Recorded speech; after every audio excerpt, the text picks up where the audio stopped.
There's been a lot of talk this week about the rift within the Republican Party that the shutdown has exposed. The New York Times this morning calling it a civil war. And John Karl is back with us. John, you explored that civil war with two Republicans this week. That's right, Martha. I talked to two high-profile Republicans. Both are potential presidential candidates. Both are, no doubt about it, conservatives. But as you'll see, they represent opposite sides of this battle for the future of the Republican Party. The deal was a terrible deal. The Washington establishment sold the American people down the river. It provided no relief for the millions of people who are hurting because of Obamacare. But it is worth also focusing on what did happen, because a lot, I think, was accomplished in the last couple of months. Number one, the public debate over the harms that Obamacare is inflicting. It elevated the public debate, and that is critically important. People hated this shutdown. They hated this impasse. And this was seen as the Ted Cruz shutdown. You, more than any single individual, were seen as the one that triggered this crisis to begin with. John, I agree that a lot of D.C. politicians tried to call it that, and a lot of the media did too. But talk about public opinion nationally. Let me be very clear. I said throughout this, we shouldn't have a shutdown. I don't want a shutdown. I repeatedly voted to open the government. There never would have been a shutdown if you hadn't gone with this strategy of saying we're not even going to fund the government for 6 weeks and you know unless we can defund Obamacare. You know what, John? There never would have been a shutdown if Harry Reid and President Obama hadn't said we will not compromise, we will not negotiate, shut the government down. How much do your colleagues just despise you right now on the floor? I mean, I hear some really strong language from your own fellow Republican senators. I think it's obvious that we are now seeing the end of this agonizing odyssey. It's one of the more shameful chapters that I have seen. Listen, you made some enemies in this battle. There's an old saying that politics, it ain't beanbag. And I'm not serving in office because I desperately needed 99 new friends in the U.S. Senate. Given the choice between being reviled in Washington, D.C.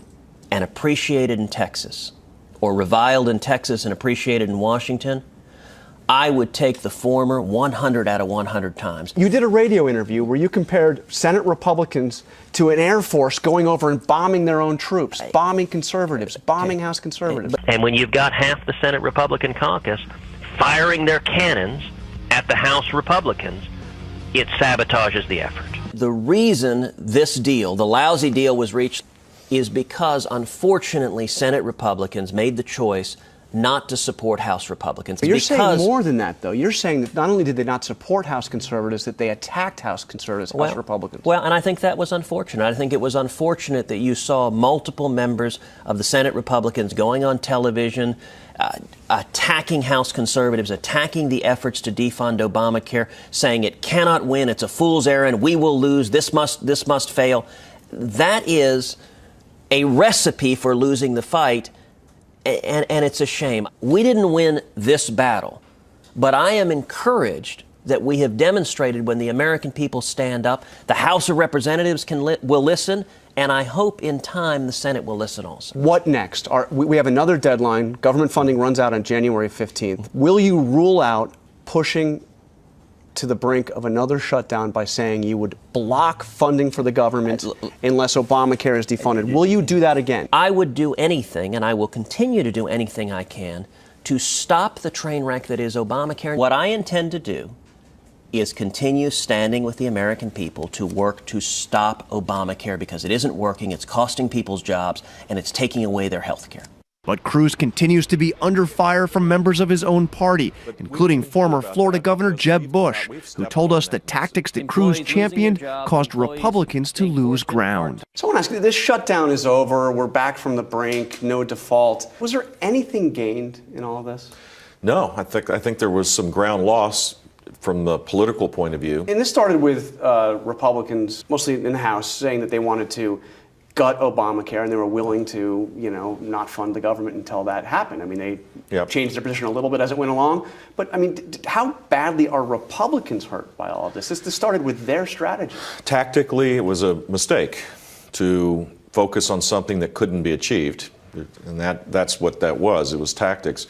In fact, I would argue that allowing Obamacare to be implemented, two things would happen. One, it would be so dysfunctional if it was implemented faithfully, that it would be clear for more people, or it couldn't be implemented because the government's not capable of doing it. It looks like that the latter rather than the former may be happening, but that was all crowded out by a miscalculation using something that shouldn't be used, the debt ceiling limit and continuation, of the budget. What do you think when you see these guys, your own party, coming out and saying, debt ceiling?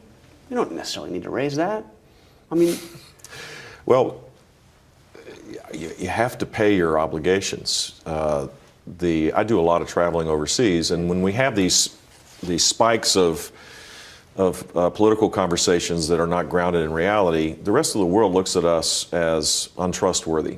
Yeah. That has implications not just for us, slowdown of economic activity. It has implications in the world because people have to count on the United States, and if we're behaving this way, it makes it harder to do so. So now, look, I'm not. I want to make sure everybody understands. I'm not blaming Republicans. I think we have a systemic problem in Washington right now, and the void of leadership is making it harder to get to a better place.